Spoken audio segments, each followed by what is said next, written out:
Morgan, how do you define one lasagna? Please allow me to define a lasagna algebraically for you. So, let's start with the random discrete variable n, right? We have n number of layers, correct? However, n must be greater than 3. Must be greater than or equal to 3. Because you must have a layer of pasta, a layer of meat, and a layer of cheese sauce. Doesn't matter in what order, just in that, general area. And then we have n over 3 layers of meat, plus n over 3 layers of cheese, plus n over 3 layers of pasta, plus random discrete variable t, which must be equal to 1. That is for the topping, right?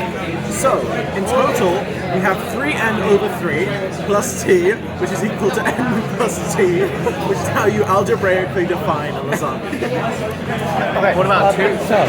Yeah. May I ask one question? Of course. Consider like a multi-layered, like Victoria sponge to be like a cousin of some sort to the lasagna. Now that is an interesting question, and it's something I hear quite a lot in my forums and in my lectures as well, which I'm very glad you're all here attending. I actually covered it in my TED Talk, in my documentary, as well as my epic action movie that came out with Ryan Reynolds and Dwayne The Rock Johnson, great guy. But basically, sorry, what was the question? Can you just say it again? So like, would you consider like a multi-layered cake to be a close relative or cousin to the lasagna? Right. So, first of all, I just want to point out by saying your question is just stupid. Lasagna, as I said before, is pasta, meat, sauce, topping. And then you just repeat the pasta, meat, sauce, and then add the topping at the end. A Victoria sponge, as a connoisseur of cake myself, it just doesn't count. Yes. So, based on your definition of lasagna, you state that it has to have a layer of pasta, a layer of meat, and a layer of cheese sauce, and then the topping. So, theoretically, I don't know, like a pasta bake is a lasagna with pasta, meat, cheese, and then pepper as a topping. Is that not a lasagna? This is why I don't let people like you onto my university course. Your sheer ignorance and disrespect to the craft is just disappointing. Your dumb ass up. Man was right. My man was right. No, he wasn't. And you know why? Because in a pasta bake, there is a single layer, and in that layer there is meat, cheese, and pasta. So how come when you That's bad. so how come when you eat a I pasta? have two questions. Alright, let me see if I can actually remember. First of all, so you mentioned a lasagna must have pasta, meat, and cheese sauce. Can you have a vegetarian lasagna? Ooh. Well, nah, that's uncontroversial. Let's get to the. My friend, calm down. Calm yourself. Calm yourself. It's okay. Let me handle this. It's good. I'm just. That's the next Anyways,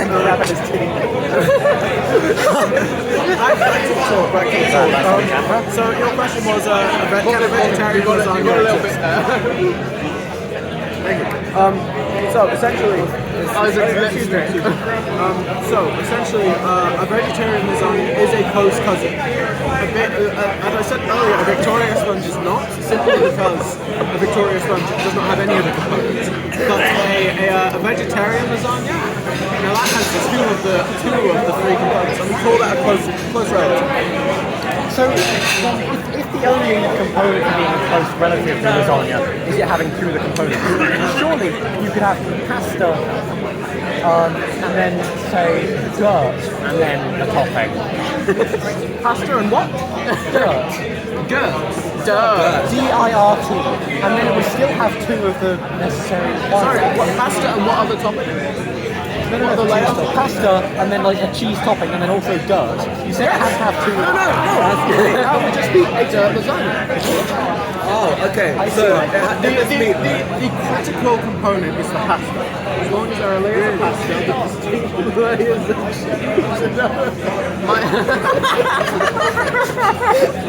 He's broken down. He's broken down. He's broken character.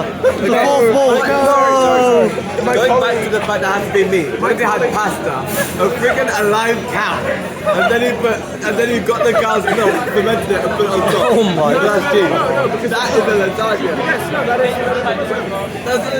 As my esteemed colleague mentioned, I had one more question. In a previous lecture, we discussed how if you take one lasagna and you slice it in half, you have two lasagnas. So, how would you define whether a lasagna is one connected whole or multiple? Now, excuse me. As damn permission. So,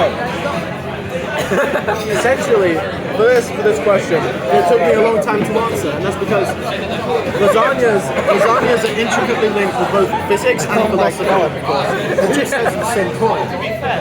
And this was not only a physical question, but also a philosophical question, right? Of course, of course. And basically, we decided that they are separate lasagnas, right? They are separate lasagnas. Because the whole point of a lasagna is for each person to enjoy their own serving, their own lasagna, their own experience. So what if two people shared a lasagna? Then that's fine. It's a mutual sharing and almost an exchange of vowels in a way. Alright, so what if you just didn't slice the lasagna up, you just had a whole group of people around it? Now, what we call that a sharing experience. That's quite a special experience. So would you say then that due to the nature everyone gets their own unique lasagna, their own lasagna for themselves, would you argue lasagna is the most communist dish?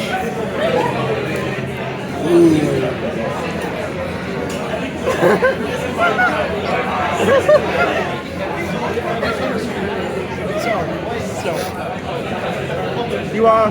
Oh my god, it looks like... Right. You're completely right. No. But where communism fails, lasagna prevails. Communism may have its flaws, but lasagna has no flaws. Lasagna is our one true companion. Thank you very much. Thank you. Thank you so much for this. is he doing the classic if you put one lasagna, you put one